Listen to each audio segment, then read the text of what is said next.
नमस्कार, 1 अप्रैल 2009 के America live में आपका स्वागत है। सबसे पहले नजर डालते हैं आज की खास खबरों पर। ओबामा पहुंचे लंदन, कल होगी प्रधानमंत्री मनमोहन सिंह से पहली मुलाकात।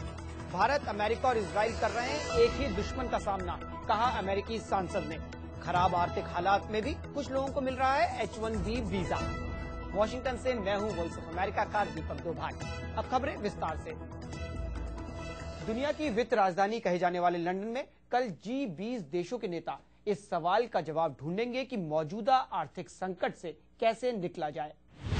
G20 देशों की बैठक में वित्तीय बाजार को स्थिरता देने, परिवारों और व्यवसायों को मंदी के दौर से निकालने और विकास को कायम रखने जैसे विषयों पर बात होगी। इसी दौरान राष्ट्रपति बनने के बाद बराक ओबामा पहली बार भारतीय प्रधानमंत्री मनमोहन सिंह से लंदन में मिलेंगे। व्हाइट हाउस के अधिकारियों का कहना है कि कई अंतर्राष्ट्रीय मुद्दों पर भारत और अमेरिका की समान दिलचस्पी और चिंताएं हैं, जिन पर राष्ट्रपति बराक ओबामा भारत के साथ मिलकर काम करना चाहते हैं। विशेषज्ञों का अनुमान है कि लंदन में आर्थिक मुद्दे अहम होंगे।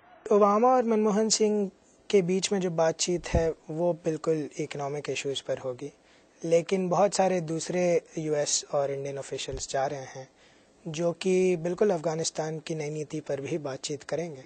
जानकारों का मानना है कि ओबामा को विश्व नेता के रूप में उभरने का मौका इस बैठक में मिल सकता है। Amit Srivastava, Voice of America, Washington. Bharat और इजराइल के बीच बढ़ते संबंधों पर न्यूयॉर्क में एक सम्मेलन हुआ, जिसे मुंबई हमलों में मारे गए लोगों को समर्पित किया गया। जाने माने अमेरिकी सांसद और इंडिया कॉकस के सदस्य गैरी एक्करमैन का मानना है कि अमेरिका, भारत और इजराइल तीनों देश एक ही दुश्मन का सामना कर रहे हैं। All three have a common enemy.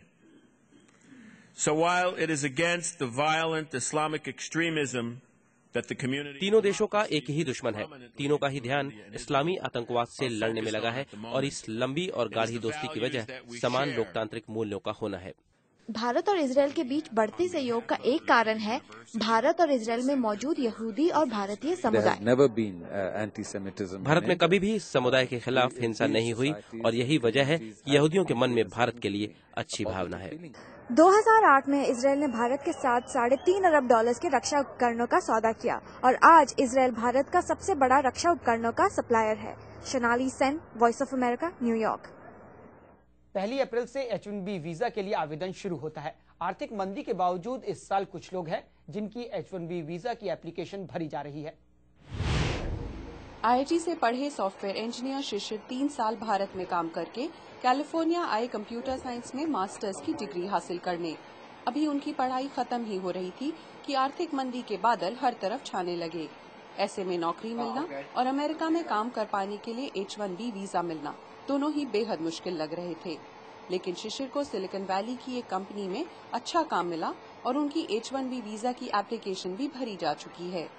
पिछले 1-2 साल से आज के समय में डिफरेंस देखना चाहें तो एक बड़ा डिफरेंस ये होगा कि इस समय बड़ी कंपनीज रिक्रूट नहीं कर रही हैं उतना ज़्यादा जितना पहले करती थीं, और उस लिहाज से मार्केट में कम लोग हैं जो कि आपका H-1B स्पॉन्सर करना चाहेंगे। अमेरिकी सरकार का एक नया कानून भी लागू हो चुका है, जिससे सरकारी सहायता पाने वाली कंपनियों के लिए H-1B कर्मचारियों से काम ले पाना लगभग नामुमकिन के बराबर है। कई बड़े बड़े अमेरिकी बैंकों और वित्तीय संस्थाओं ने ये सहायता पाई है, लेकिन सिलिकॉन वैली की ज्यादातर कंपनियों को इस मदद की जरूरत नहीं महसूस हुई है। उन पर H-1B वीजा कर्मचारियों से काम लेने पर कोई रोक टोक नहीं है। Savita Patel, Silicon Valley, San Francisco, Voice of America. इस खबर को आप विस्तार से हमारी वेबसाइट www.voasamaachar.com पर देख सकते हैं। अमेरिका लाइव आपको कैसा लगा और इसे हम कैसे बेहतर बना सकते हैं? अगर इस बारे में आपकी कोई राय है तो हमें लिख भेजिए। हमारा ईमेल एड्रेस है americalive@voanews.com। अभी हमें इजाजत दीजिए। नमस्कार।